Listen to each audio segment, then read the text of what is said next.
It's been one of those days. Your daughter's gotten in trouble with the authorities again, but hopefully, the bizarre nature of her appearance and the severity of her crime will force the judicial system to get her the help that she needs.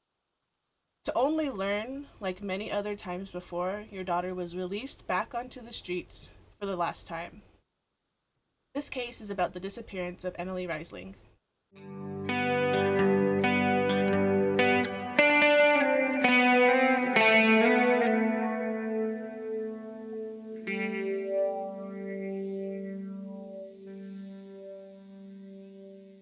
Hey everyone, I'm Kelsey Lee. This is The Silent They Left with my co host, Adrian. Adrian. Hi. And with The Silence They Left, we are highlighting missing, murdered Indigenous people that tend to go unnoticed or forgotten in the hubbub of the world. So we're just trying to bring light to some of these cases. Okay, so just a quick setup and overview of the case. Um, this was in the Yorick Reservation in Northern California. It's October 14th, 2021, when it is reported that Emmilee has gone missing. One of the quotes that keep coming up during my research was, "Her disappearance is one of 5 instances in the past 18 months where Indigenous women have gone missing or been killed in this isolated expanse of the Pacific coastline between San Francisco and Oregon. The region where, okay, sorry if I mess up any of these names, Yorick, Hupa, Karuk, Koala, and Wiyot people have coexisted for millennia. This research is being conducted by the Sovereign Bodies organization, where they're collecting all the information on the Oh, yeah. cases and the people, and I guess and they are a big research in the California region, the Northern California region. The Sovereign Bodies Institute, right? And so the question that comes up with this case is like, should we stop caring about people who are constantly in trouble with the law, especially when they go missing? Mm. So, some background information. Emmilee Rising was 32 when she went missing. She was a mother of two, a member of the Hupa tribe, a traditional dancer like the rest of her family, and a graduate from university. One of the main issues with this case is a broken system of overcrowded mental health facilities. Mm. Mm-hmm. And Emmilee was last seen on State Route 169, a road that leads right into the Klamath River. This is in Northern California, really close to the Oregon border. And looking on Google Maps, it's really dense forest and it's right next to the Rocky Mm-hmm. Mountain ridges. So it has the dense forest, the, you know, things that go with mountain range, like the cliffs, the ups and downs, hills and valleys. It's very Mm-hmm. dense, very isolated area. I feel like it's the Navajo reservation, but with trees. Open, Yeah. sparse. It's like there's not a lot Yeah. of civilization up there. It's really wild when you get away from the main cities, the main highways. Yeah. I've heard some people refer to this region as the Emerald Necklace, and it's like this huge forest system that's accompanied by them like through the mountains. And it's very it's very picturesque, right? Super beautiful. But like Kelsey said, like most reservations or territories, the resources there are very limited. The infrastructure is limited. Um, Lots of long, isolated roadways, kind of an area where people could go missing really easily or crimes could be covered up relatively easily too, just because of the dense nature of the forest and the complications related to any rural community. So, unfortunately, Emily would fall victim to mental health, losing custody of both of her children when the youngest was born. Mm-hmm. Um, she before that she was in or applying for graduate school, and she was a very well-known dancer in her community, Mm-hmm. but she got in a bad relationship. The her partner was abusive, and she came home to have her first child. She really seemed to have her stuff together, trying to go back to school, interacting with her Mhm. community. Her next partner was also abusive, and she started doing drugs, and her mental health really took a downward spiral. Her Mhm. family suspected postpartum depression, but they were unable to confirm because she refused to check herself into a mental health facility and get that Mm. help that she needed for whatever Mhm. reason why she was refusing, Like there's Mhm. many reasons, and some probably won't make sense to us, okay? People who sound mind. Um, and Yeah. Well, so, there's a lot of mental health stigmas, right? I mm, think it's hard, number one, to admit that you have a problem. It's even harder to reach out for help when you feel like, especially like that type of help. I feel like institutional help is also very scary. mm, And I think some people fear like it's just not going to work either because they're in that deep, dark place. for sure, Yeah. it's hard to see something brighter at the end of when you're so deep into the tragedy you're in your head. She was constantly being picked up and released from the local Hoopa Sheriff's Department. She would do something erratic, they'd pick her up, they could only detain her for 24 hours and release her. Mhm. And that was a constant cycle with her for many years. This last instance, though, Emmilee was detained at a cemetery, dancing around a fire that people believe that she started herself. Mhm. And so her family was hoping that because of this severity of this case, her starting an actual fire, putting the forest and others in danger, they might be able to enforce a mental health stay, force her to go to a facility.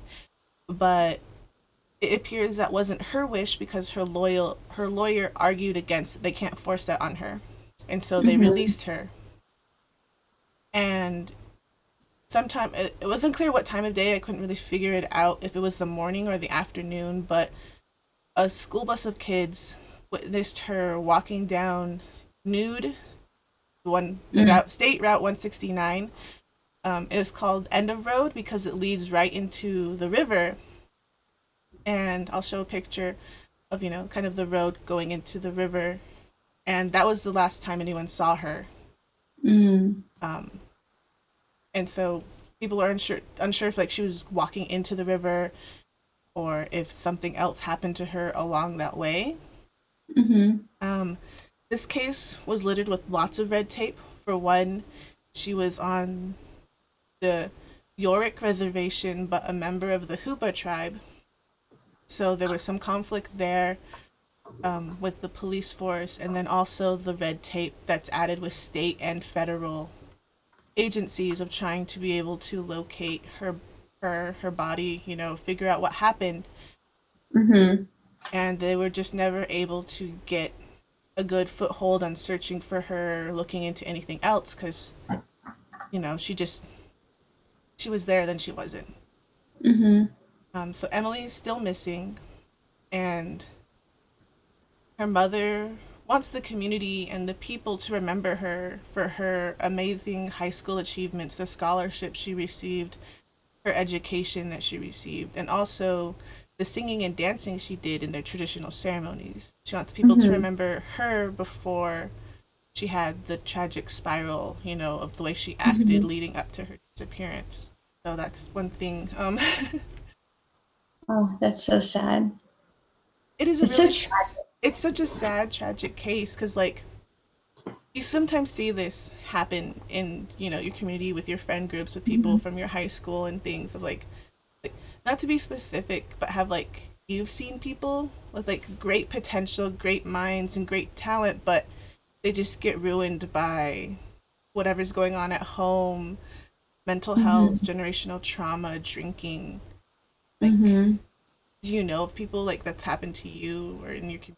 Yeah, I had a friend who was he developed schizophrenia in high school, and it was like we started to notice like signs or like a little after he turned 16, and then it was just kind of like this spiral, you know what I mean? And it was so unexpected because he was not somebody that you would expect to that to happen to, just because very intelligent, very high performing, athletic. He was a skater, really good skater, always out and about, fun, friendly, happy, and a good friend, very kind, also very put together, like impeccable hygiene, great style, you know what I mean? And what he became was everything opposite, you know what I mean?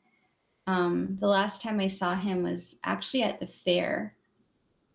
This it was during a time when my kids were very young, and I remember my son at the time, he was in a stroller, and I was at the Western Navajo Fair, and he there was a band playing, and it was during the day, but there was a band playing, and so I was kind of standing watching, and I saw him, and I said his name, and he saw me and recognized me, and he came over, and I asked him like, "How are you doing? How have you been?" And he was kind of like, he just wasn't the same, like so different, and like he had gained a lot of weight, and he looked kind of unkept, and it just made me sad. But I gave him a hug, and I was like, "It's good to see you. I hope you take care of yourself." I haven't seen him since, though. But I do remember when he got sick, his mom let the friend group know that, he's struggling with some things, and they had to actually send him away to an institution for a while before he turned 18. And he was gone from school our senior year, I remember. And I remember we went to go visit one time, and that's when she told us, because we were like, "Where's he at?" You know what I mean? And we had no idea until she let us know. And she was just like, "I'd appreciate if you guys would just um, let our family deal with this." You know what I mean? And so, like, give us the privacy and the space we need to do that. And so we are like, okay, so we did. And at first we were kind of like, is she just trying to control him? You know what I mean? Because I remember she didn't really she didn't really like some of our friend group because we were kind of rowdy. And I think, but we're also just teenagers, you know what I mean? And I think at first we thought maybe we weren't, maybe she thought we weren't good enough, to hang out with her boy. And but then, we later found out that he actually did have schizophrenia, and he had to start taking medication. And like I said, I haven't seen him since then. And very, very unexpected. Yeah, I've seen it sometimes too. Like some people in high school, like they're really smart, they have like a lot of potential, but then there's just something that you don't see, something you don't know anything about that eats away at them, and then they lose that battle. And it's really Hmm. difficult to see that happen. Yeah, it is. And it's just like you said, we don't know what goes on at home. We don't know what challenges people are facing. And oftentimes too, you can be the shiniest, brightest star, so much potential, all the brains in the world and athletic ability or whatever. But we're also not always prepared for what life throws at us later, like postpartum depression, you know, that's crazy. Like no one asks for that, but it happens. Mm-hmm. The hormonal imbalances that women face after giving birth are real. And people don't really talk about how dangerous it is to carry a child and how dangerous it is to deliver a child, whether it's naturally or by an incision, right? Like there's no like having any kind of surgery is dangerous, and people don't really talk about that. The recovery, the emotional stress and strain that impacts the whole family, not just the individual. Like you're literally bringing a life in, and sometimes it's so much that like women don't survive it. And it's crazy. Like it's such a big beautiful thing, but it's also a dangerous thing I think people don't talk about, and what comes with it, the emotional damage that can be done, or the havoc that your hormones can wreak on you afterward. That's real. Like people like to blame the mom sometimes for the postpartum depression, or they blame Mm-hmm. themselves. Like, why can't I just love my child? Why can't I just be the perfect mom that everyone says I'm supposed to be? Why can't I have those Mm-hmm. feelings? And I think Mm-hmm. leading up to giving birth or having the baby, people build up motherhood like it's this, I don't know, it's just like amazing, happy, the most blissful you'll ever be. And when it doesn't match that reality, it can make people spiral. That's the thing too, the expectations versus the reality, right?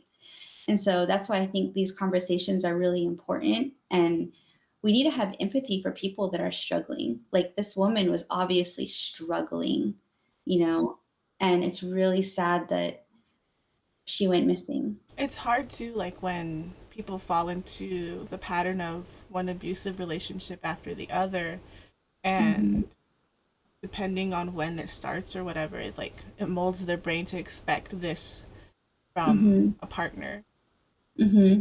and then they get stuck in that mind space of this is what I deserve. Yeah, and beyond that too, I think the way people view it is like, oh, they see her, they see this pattern, right? Like as viewers from the outside, they see this pattern of choices that are not good for her. She keeps making it, but instead of seeing that and thinking, okay, maybe like there's a problem. You know what I Mm-hmm. mean? There, but it's not what they think it is. They're like, I think a lot of people are quick to judge the individual, like you said, and be like, oh, she has low expectations, or she has a type, or she doesn't have any self-esteem or value herself. You know what I mean? Or whatever, or she's desperate, or whatever they say, because I've heard these things be said about other people. And instead of doing that, I feel like to shut that type of narrative down and be like, no, there's a problem. She needs help. You know what I mean?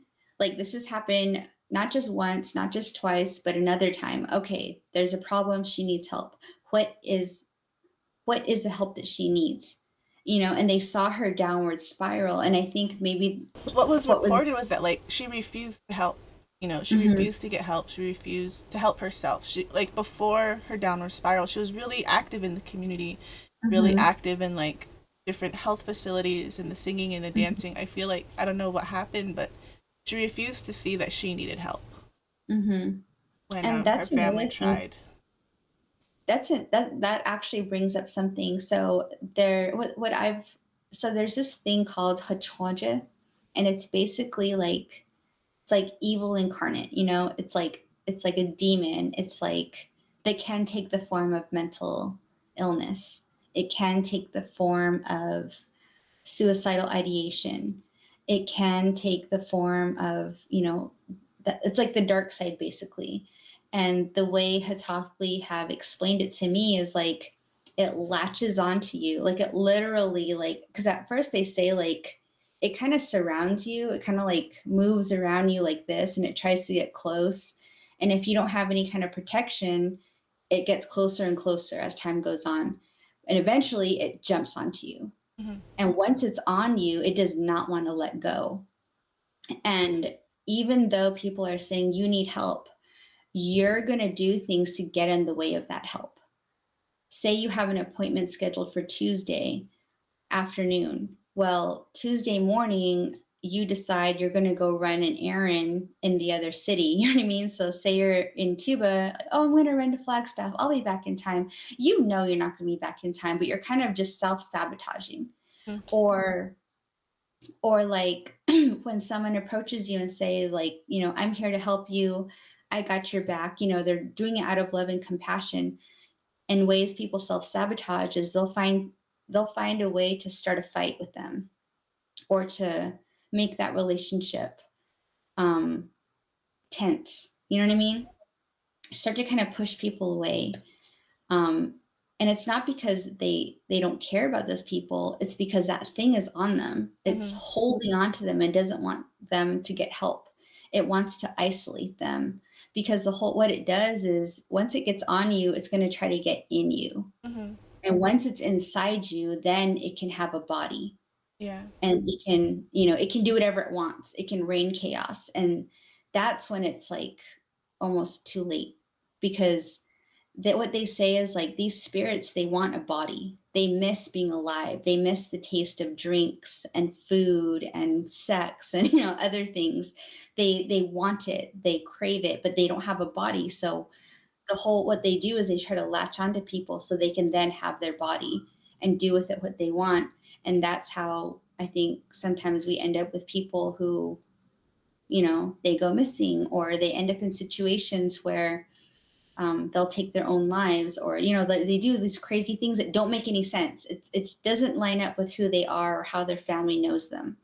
It's something else, and that's like from this other angle that some people might not believe or think it's like nonsense, but that's how it was explained to me.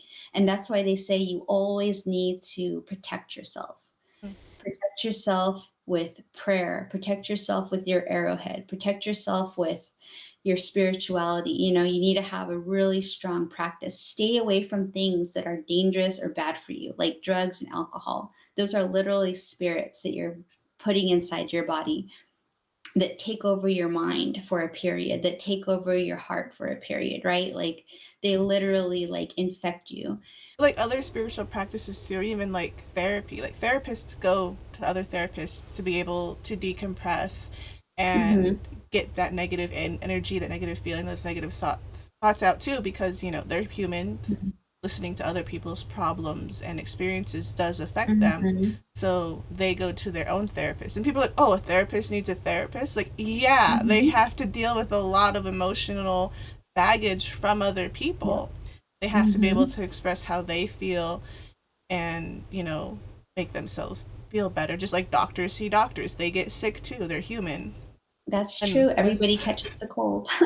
and like with other like spiritual practices, they always emphasize like when you're healing people, you have to be able to first be able to protect yourself, Hmm. because those things, when you release them from other people, they need to find something else to feed off of, and it can get stuck Hmm. to you, and you have to be careful of that. I think like knowing how to protect yourself is really important. And I know there's a lot of ways and various ways that people do that. And I think if you know of a way to protect yourself, do it. You know what I mean? Do what works for you. You don't have to do what everyone else does. Like what I do is probably very different from what you do, Kelsey. And what you do is probably very different from what, say, our viewer right now is doing. You know what I mean? Hmm. But like whatever like whatever method you use to protect yourself, that's what you have to do first, and never let that be like the last thing you do. That should always be the first thing you do, then do the thing. Or Yeah. like driving, you put your seatbelt on first, you know, Yes, exactly, and then exactly. you move. Yeah, exactly. Like if you can't swim, like don't jump in head first or feet first into a pool, like put your life coat on, your life jacket on, then jump in and have fun. Like safety first. That's key. Learn how to swim though. Back to the case, Emmilee is still missing. They haven't found a body. They don't know what happened to her since she was Mhm. seen walking down that road. So Mhm. in this case, it was really sad for me because I have a family member like this, like not to this extreme, but like drugs. There's probably something mental going on, but they won't get help. The last time I know, like they won't get help. They won't seek help. And I go like months and years without seeing them, and then when they are around, the family's like on high alert, like, oh hey, this person's back in town, lock your doors, lock your house, like Oh lock your no. sheds, because they steal, they break in. Mhm. And it's hard to feel this way about a family member when they're around. You're like, oh, we got to protect your house, don't let them Mhm. in, don't interact with them and everything. And that Mhm. and like people have told me about this, like, hey, don't let them in your house, don't give them a ride anywhere, just leave them alone, ignore them if possible. But it's hard when you see how some of these cases can result, and like it's really weird that way. And like one of so that's just how I felt when I was reading this story. It's like I know a person like this, where like they Mhm. get arrested, they get released, family kind of like, ah, that's just how they are, Mhm. we've tried helping, they won't get help, there's just, we'll have to wait until they show up dead one day. And it's a horrible Mhm. feeling sometimes, like either the person has to want to get help and they have It's to the way do the it legal themselves. system is set up too, Yeah, like the like you healthcare can't system and force the them, legal system. but like Mhm. still,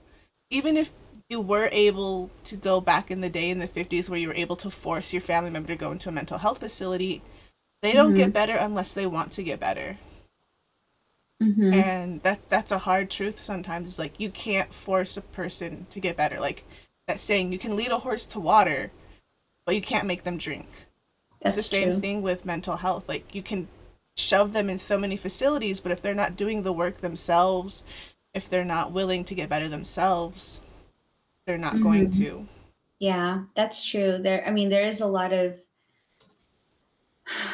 responsibility and agency that we all have. And I think it's hard when you have a loved one who's struggling. Like I have family like that too. And it's like really, it's so heartbreaking, but you can't do much either, especially if they have a reputation of being dangerous or like you said, stealing too. You know, like there's only so many resources a family can have. And if you don't have a lot of resources and there's a risk of your house, your home, your livelihood, or your children being negatively affected, it's like it's almost like, okay, I either am going to choose to protect my family or I'm going to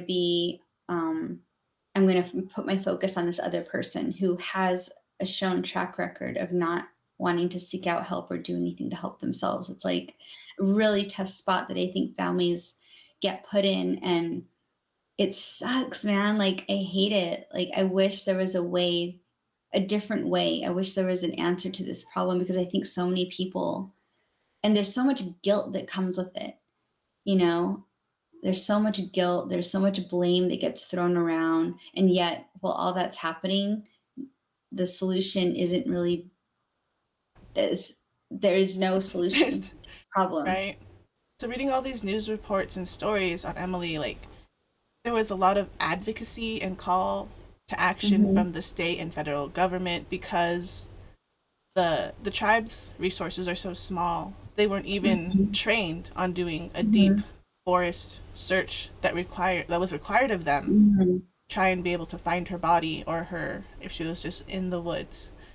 mhm, There was this feeling of people sick and tired of the systems failing their relatives and loved ones, and it's really hard to pinpoint how generational trauma will affect a community because some mhm, people thrive and get past it and aren't affected, but other people they spiral and the trauma of the generations it affects them differently, and it's hard to, I don't know, annotate that or scientifically pinpoint it because there's no clear line of like, oh, this community is affected by this trauma, so they're all going to be like this.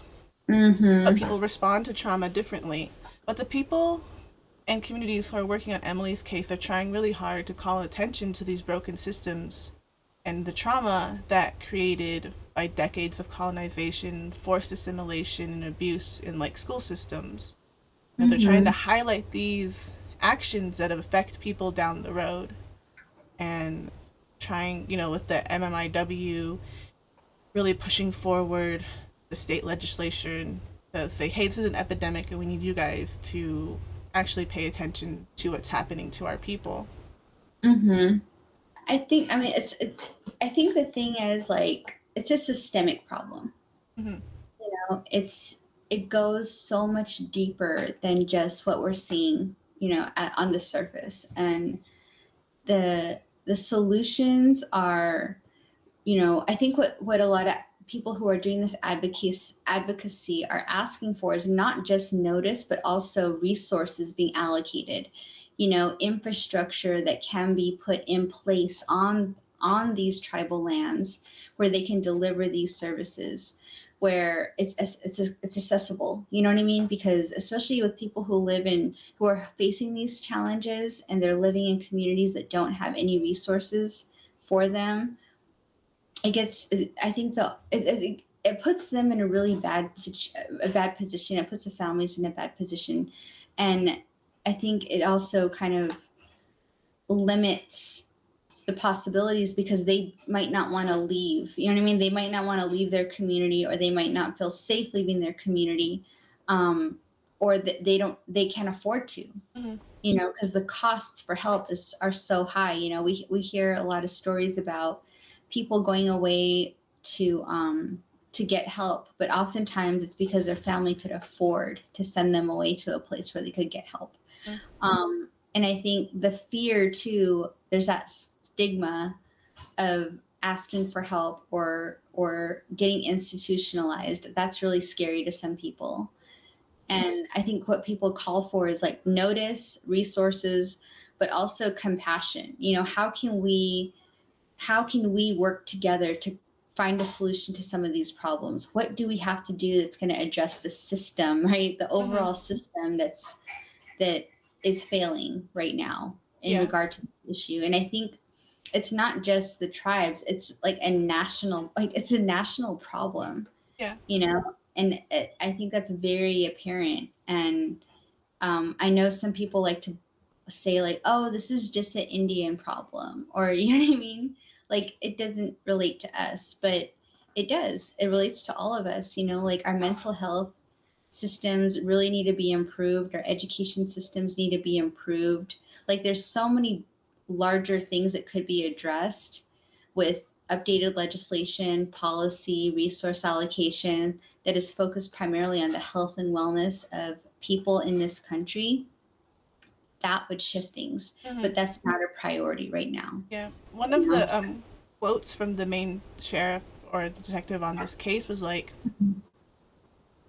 the system failed her, but that's how it's Mhm. designed to work. It's designed to fail the people of our community on the tribe. It's designed to fail reservations because it gets Mhm. full too fast. There's not enough resources to hand out, and they're not Mhm. equipped to take care of these issues. And he feels Mhm. like that's how it was created to fail us, so that we'll assimilate or we'll die off.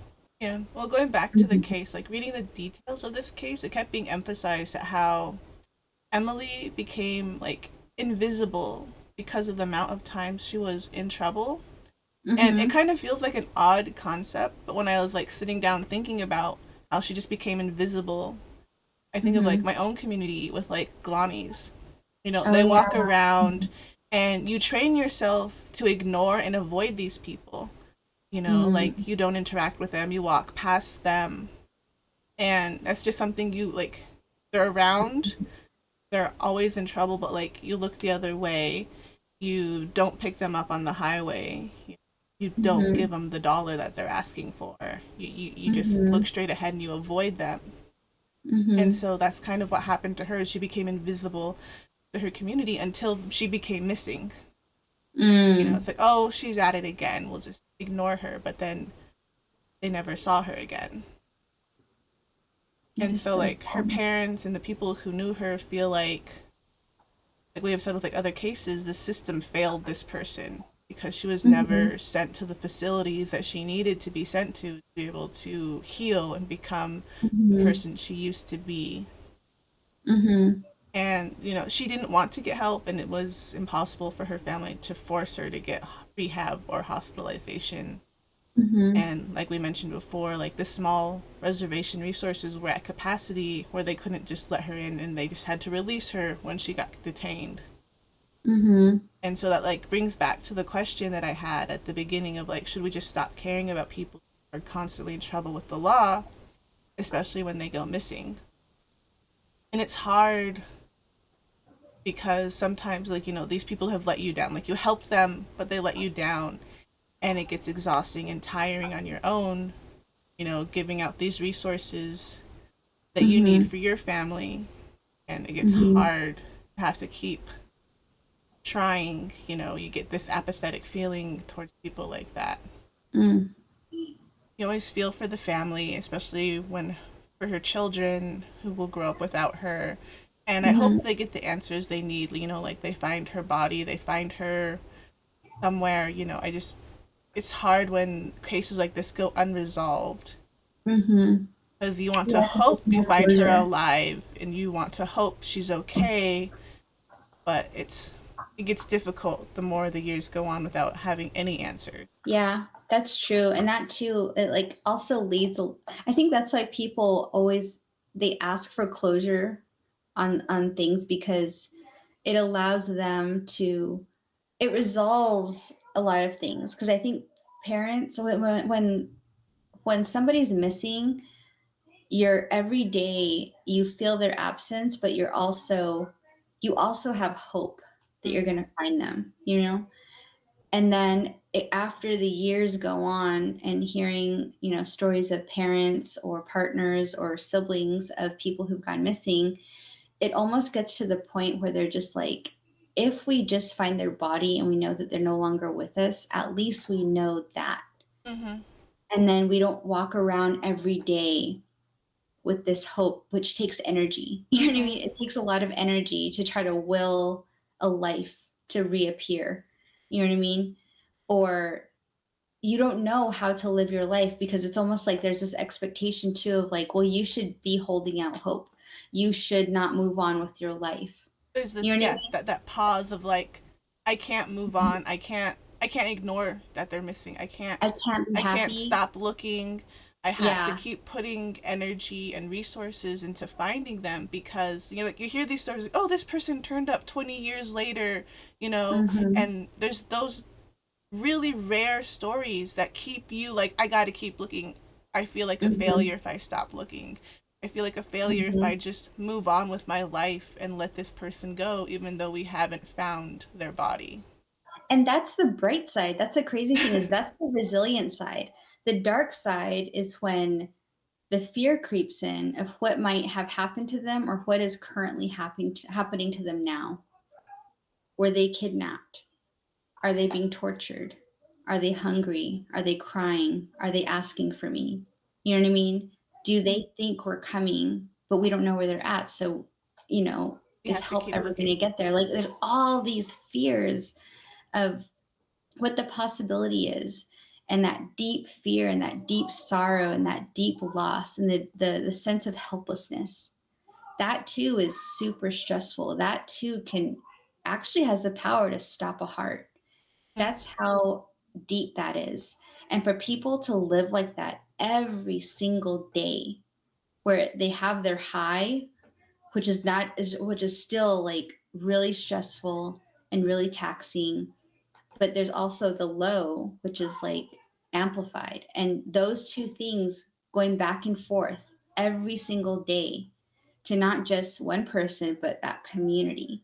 You know what I mean?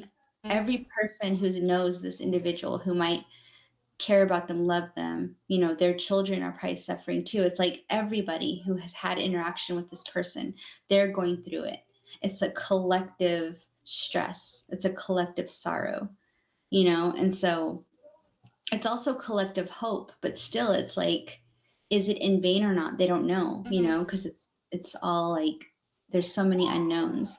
And so that too is like very, very stressful. So I guess one of the call to actions for this case and this thing is like, if you know something, obviously report it, speak up, tell the authorities. We'll have like the FBI or the California case in the links below, like all the other cases, to be able, like, if you know something, report it.